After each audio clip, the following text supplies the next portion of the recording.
Roguelite Deck Builder. If you're like me and you thought that this game was going to be something similar to Slay the Spire or some other card deck building game, oh boy, do we have a surprise for you. So hold on to your pants, folks. Roguelite Deck Builder makes you feel a bizarre mix of frustration and oddly satisfying repetition. Your character is driven by the simple, almost absurd goal of building a wood deck. Roguelite Deck Builder is an indie simulation game developed and published by Gil Lawson. The story is this: your house needs a deck. Why? Because your partner said so, and you have a hammer, wood, and nails, and so you're gonna go out there on your hands and knees and hammer away while this light just keeps flickering. However, there is a insane plot twist. While grinding these decks for that hard-earned cash, your ultimate goal is not to build a deck. Your ultimate goal is freedom, which will cost you $1 million. Have fun getting to $1 million.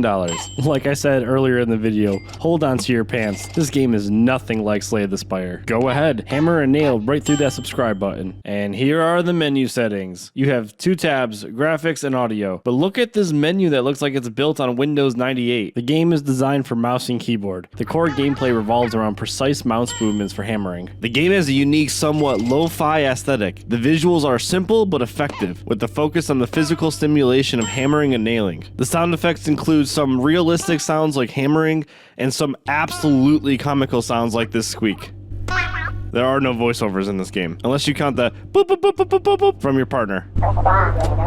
Roguelite Deck Builder has a very modest set of system requirements and should run on virtually any modern PC, and maybe even any virtual PC. The game flow is very simple. You walk outside, throw a plank down, throw some nails into it, hammer away, earn that money. Once you build the entire deck, you'll come back inside, which will make building the next deck easier. Repeat the process until you earn freedom. And on to the gameplay. Hammering is your core interaction. You're going to be using your mouse to control the hammer, aiming and swinging it to drive nails into these boards. Each board requires 4 nails to be put in to move on to the next plank. You're going to get graded on each hammer hit. You can miss and hit your own hand, which results in an ouch. This will also penalize you. You can get an okay, which means you're just okay, or you can strive for perfection. This is the ideal hit. It produces the most money, and if you can get a perfect streak, you'll get a money multiplier. This is how you earn big bucks very fast. Once you complete a deck, you'll walk back inside, and this is where you can purchase your next set of upgrades. Most of the upgrades, like the hammer or the nails, will just make it easier to hit perfects and give you more money overall. You have some upgrades, however, like the stock, which will give you money per round. During your runs, you may encounter some oddly surprising things, like these bugs running around the boards that you can squash for extra money, or different types of nails that actually require you to do different things, like this person nail. Yeah, you heard me, you're hitting a person. As for multiplayer, there is no multiplayer. However, there is a leaderboard, so that you and your friends can decide on who is the better dad and built the deck the fastest. Roguelite Deck Builder has no cosmetics or pay to win, which is kind of a shame because it could have had cosmetics. It could have cosmetics for your hand,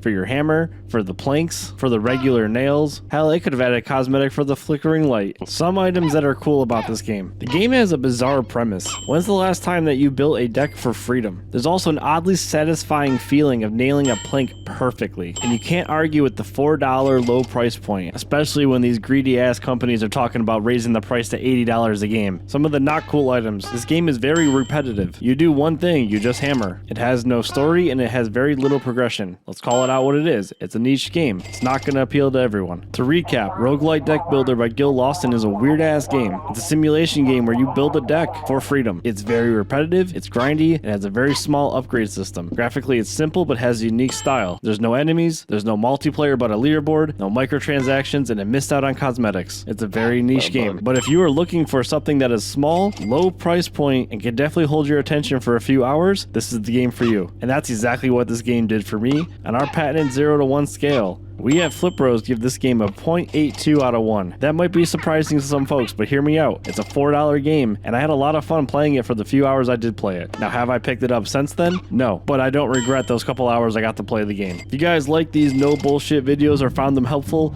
please hit that like button. Subscribe for some more offbeat game reviews and drop a comment. Tell us the weirdest game you've ever played. We appreciate your support. Sometimes the most absurd tasks broken down into simple steps can lead to a strange sense of accomplishment. Just like hammering those virtual nails, tackling real life goals one small step at a time can get you closer to your freedom, whatever that means to you.